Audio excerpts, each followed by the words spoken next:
अमृत की धारा है धारा जो देती दुखों से किनारा।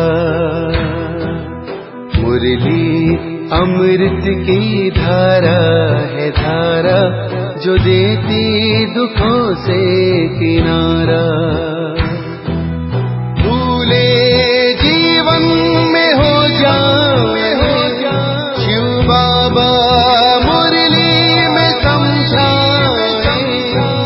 भूले जीवन में हो जाए शिव बाबा मुरली में समझाए। ओम शांति। आज की तारीख है 23/7/2022 की साकार मुरली।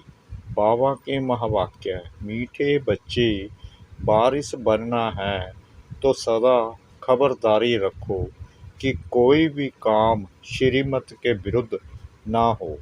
प्रश्न: बाप के पास 2 प्रकार के बारिश हैं, कौन से? उत्तर: एक तो समर्पित बच्चे हैं जो माँ बाप की डायरेक्ट परवरिश ले रहे हैं लेकिन उनके कर्मों की गुहा गति है। दूसरे जो घर गृहस्थ में रहते पवित्र और ट्रस्टी हैं।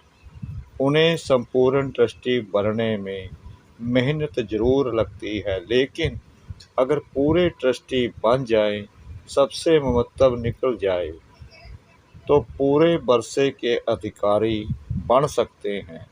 गीत। हमारे तीर्थ न्यारे हैं, हमारे तीर्थ न्यारे हैं, ये धरती के तारे हैं। हमारे तीर्थ न्यारे हैं, ये धरती के तारे हैं। हमारे तीर्थ न्यारे हैं, ये धरती के तारे हैं।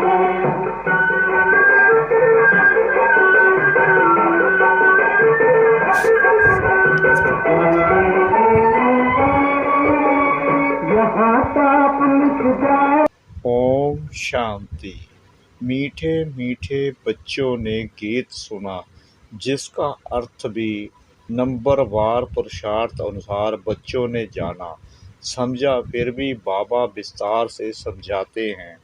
दुनिया में और कोई नहीं जानते परमपिता परमात्मा जो पतित पावन है।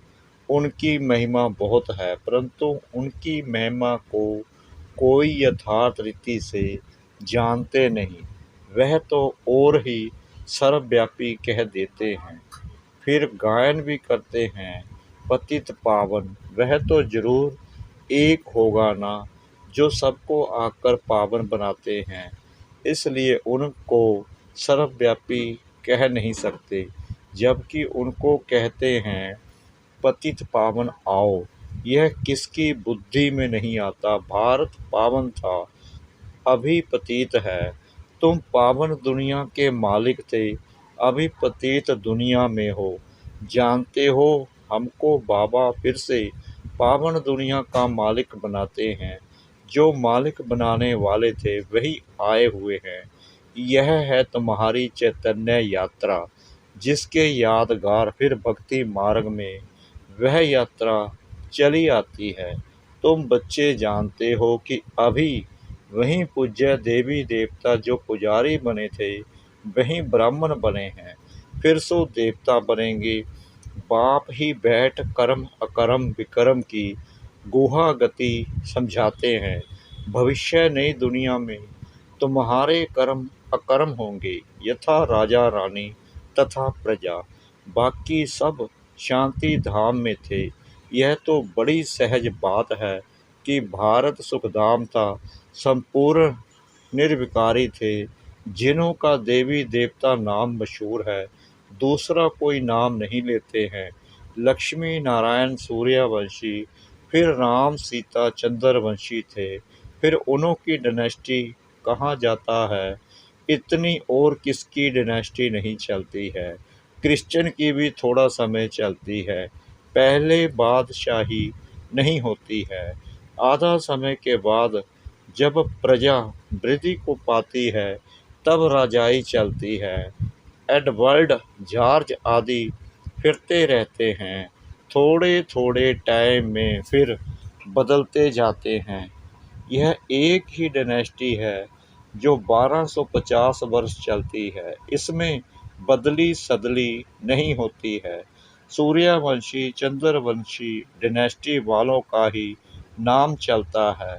समझा जाता है कि भिन्न नाम रूप देश काल होंगे। लंबी चौड़ी डायनेस्टी चलती है, चेंज नहीं होती है। इस समय तुम बच्चों को बाप बैठ अच्छा कर्म करना सिखलाते हैं। तुम बच्चे कभी किसको दुख नहीं दो। यहाँ तुम सब पढ़ने के लिए बैठे हो। अपने अपने घर में भी बहुत रहते हैं। घर में रहते हुए भी बारिश बन सकते हैं। यहाँ जब तक माँ बाप परवरिश करते हैं उन्हों के कर्मों की गति भी न्यारी है। बाकी जो बाहर रहते हैं सब कुछ बाबा का समझ ट्रस्टी बनकर रहते हैं। वह भी जैसे बारिश हो गई।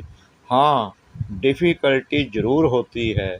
जब सबसे ममत्व टूट जाए और पूरा निश्चय हो, हम सब कुछ उनके अर्पण करते हैं। जीते जी हम उनकी मलकियत के ट्रस्टी हैं। ऐसे कोई जीते जी बनते नहीं हैं।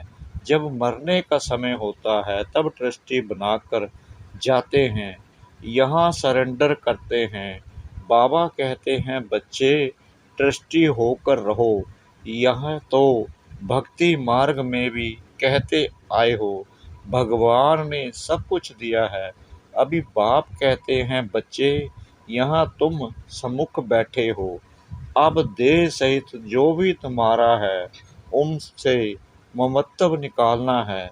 जिसके लिए कहते आए हो सब कुछ ईश्वर का दिया हुआ है। जब वह आएंगे तब उन पर वारी जाएंगे।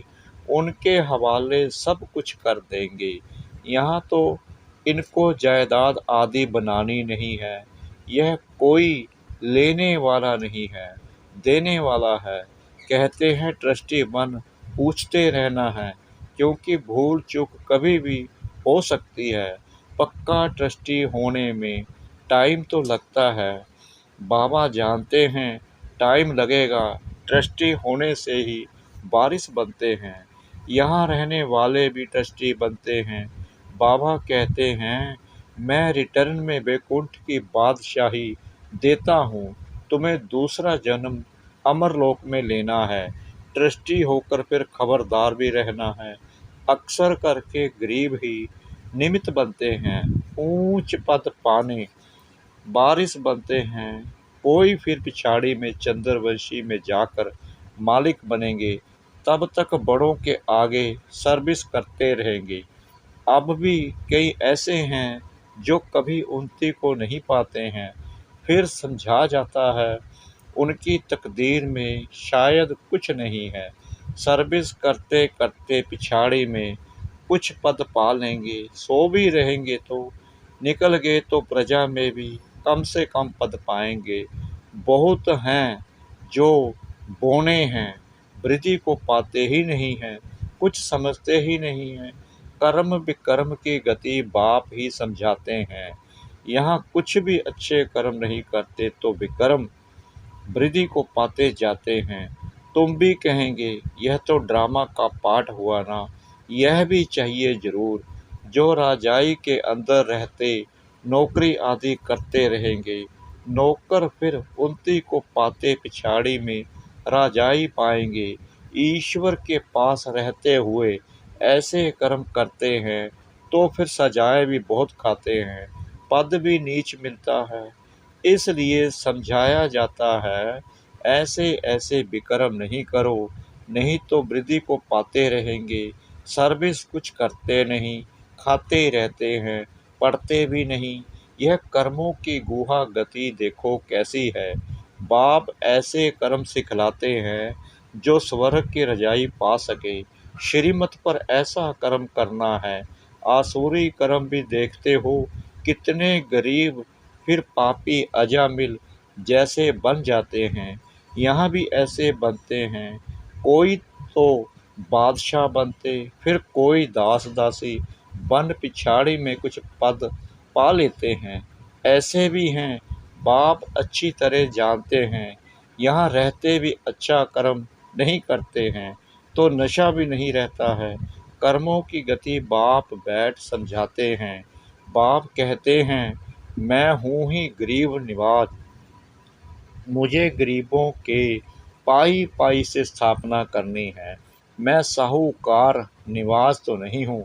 अक्सर करके माताएं गरीब होती हैं, उनके हाथ में कुछ भी नहीं रहता है, वह कोई हाफ वाटर नहीं है, नहीं तो बिल करते तो आधा हिस्सा उन्हों का निकालते। घर के तो बच्चे ही बारिश होते हैं। भल गवर्नमेंट ने आजकल कायदे निकाले हैं। अभी तुम जानते हो भारत बिल्कुल ही गरीब है। कुमारियां अक्सर करके गरीब होती हैं। जब तक ससुर घर जाएं, विकार का सौदा हो तब मिले। यह है ही विशेष वर्ल्ड। निर्विकारी कभी किसी के आगे हाथ नहीं जोड़ेंगे। यह किसको पता नहीं है। जो निर्विकारी हैं वहीं फिर विकारों में गिरते हैं। भगत लोग तो समझते कि कृष्ण हाजी राह हजूर है। भगवान कभी मरता नहीं है, पुनर्जन्म नहीं लेता। तुमको तो अभी ज्ञान है। जानते हो लक्ष्मी नारायण सबसे ऊंच स्वर्ग के मालिक थे। सीता राम को स्वर्ग का मालिक नहीं कहेंगे। यह भी अभी रोशनी मिली है तो बाप समझाते हैं। जबकि अब सद्गति होती है तो दुर्गति का कोई भी कर्तव्य नहीं करना है। सबसे पहले तो देह अभिमान छोड़ना है। सबसे अच्छा कर्म है एक बाप को याद करना, देही अभिमानी हो रहना, अपनी जांच करते रहना है। कोई विकार तो नहीं आया, लोभ भी नहीं करना है। जबकि सब कुछ ईश्वर का है तो हम लोभ क्यों रखें। हमको जो बाप कहते हैं वह करते हैं। बाप तो हर एक बच्चे की रग अच्छी तरह देखते हैं ना, पोता मैल भी देखते हैं। कोई बहुत गरीब होते हैं तो कुछ न कुछ 15-20 रुपया बचाकर भी देते हैं, अपना भविष्य बनाते हैं। बाप राय भी देते हैं थोड़ा बहुत फिर अपने बैंक में रखो, 5, 2, 10 बैंक में रखो तो श्रीमत मिली ना। पेट को पट्टी बांध कर भी शिव बाबा को देते हैं। शिव बाबा इन द्वारा ही तुम्हारे रहने करने के प्रबंध में लगाते हैं। यह ब्रह्मा बाबा भी शिव बाबा का अकेला बच्चा है। यह इकट्ठा क्यों करेगा जबकि इसने ही अपना सब कुछ माताओं की सेवा में लगाया है, सब कुछ दे दिया। यह बच्चियां फिर 21 जन्मों के लिए बरसा पाती हैं। तुम जानते हो हमारे देवी देवताओं का ग्रस्त धर्म पवित्र था, अभी तो पतित बन गए हो। तब बाबा समझाते हैं यह भी ट्रस्टी हो गया ना, तुम माताओं को ट्रस्टी बना लिया, तुम यह संभालो, ममत्व टूट गया। बाप ने साक्षात्कार करा दिया कि तुम विश्व के मालिक बनते हो। विनाश की तैयारियां भी देख रहे हैं परंतु यह कोई नहीं समझते कि विनाश कराने वाला कौन है। कोई प्रेरक जरूर है, समझते भी हैं कि विनाश होने वाला है। जरूर भगवान भी होगा परंतु किस रूप में होगा। कृष्ण कैसे आया। वह कृष्ण का रूप बहुतों का बना देते हैं परंतु वह तो आर्टिफिशियल हो जाता है। बहुत हैं जो कृष्ण का रूप बनाकर ठगते हैं। कोई का फिर जड़ मूर्ति में भाव बैठ जाता है तो वैसे ही साक्षात्कार हो जाता है और फिर जाकर उनको चटकते हैं। क्योंकि कृष्ण है मोस्ट लवली बालक स्वर्ग का, उनमें कशिश बहुत है। बाबा से बहुत भारी बरसा लेना होता है। बाप बैठ समझाते हैं कर्मों के ऊपर। बाबा से अगर कोई पूछते हैं तो बाबा झट बता सकते हैं। यह कुछ समझते ही नहीं, कर्म ऐसे करते हैं जो विकर्म ही होता है। देह अभिमान बहुत रहता है। बल शिव बाबा कहते रहते हैं। ऐसे तो शिव बाबा के भगत बहुत हैं। काशी में भगत बैठे हैं, उन्हों का यह मंत्र है, शिव काशी विश्वनाथ गंगा। अर्थ कुछ भी नहीं समझते हैं गंगा इनसे निकली है, इसलिए गंगा के कंठे पर जाकर बैठते हैं। समझते हैं हम वहाँ मुक्त हो जाएंगे। शिव काशी उचारते हैं, फिर दिखाते हैं भागीरथ ने गंगा लाई। क्या गंगा द्वारा पतित से पावन हो जाएंगे? पतित पावन को तो पुकारते हैं ना। वह कौन है, कैसे सहज राजयोग सिखाते हैं, यह कोई जानते नहीं। शिव बाबा को कैसे याद किया जाता है, यह भी तुम जानते हो। तुम्हारी है याद की यात्रा, तुम्हारी जिस्मानी यात्रा बंद है। वह होती है जिस्मानी यात्रा, यह है रूहानी यात्रा। बाप कहते रहते हैं, बच्चे घर को याद करो, यह छी दुनिया, छी पुराना शरीर है। मैं तुम्हारा बाप हूँ, तुमको वापस ले जाऊँगा। इस महाभारत की लड़ाई में कितने ख़त्म होने वाले हैं, इतने करोड़ों मनुष्य हैं, उनकी आत्माएं कहाँ जाएंगी? अपने अपने धर्म के सेक्शन में स्टार मिसल जाकर रहेंगी। उसे कहा ही जाता है निराकारी दुनिया। वर्ल्ड उसको कहा जाता है जहाँ बहुत रहते हैं। अगर कहे ब्रह्मा में लीन हो जाते हैं तो वर्ल्ड तो हुई ना। गाया जाता है निराकारी दुनिया, जिसमें आत्माएं रहती हैं, जिनको फिर पाठ बजाने आना है। यह अविनाशी ड्रामा है, प्रलय तो कभी होती नहीं। सतयुग से कलयुग तक मनुष्यों की वृद्धि होती जाती है। वहाँ दूसरा कोई धर्म नहीं होगा। यहाँ तुमको नॉलेज का मालूम है, वहाँ सतयुग में नॉलेज नहीं रहती। इस समय तो बाप आप समान त्रिकालदर्शी बनाते हैं। अच्छा, मीठे मीठे सिखला दे बच्चों प्रति माता पिता बाप दादा का याद प्यार और गुड मॉर्निंग। रूहानी बाप की रूहानी बच्चों को नमस्ते।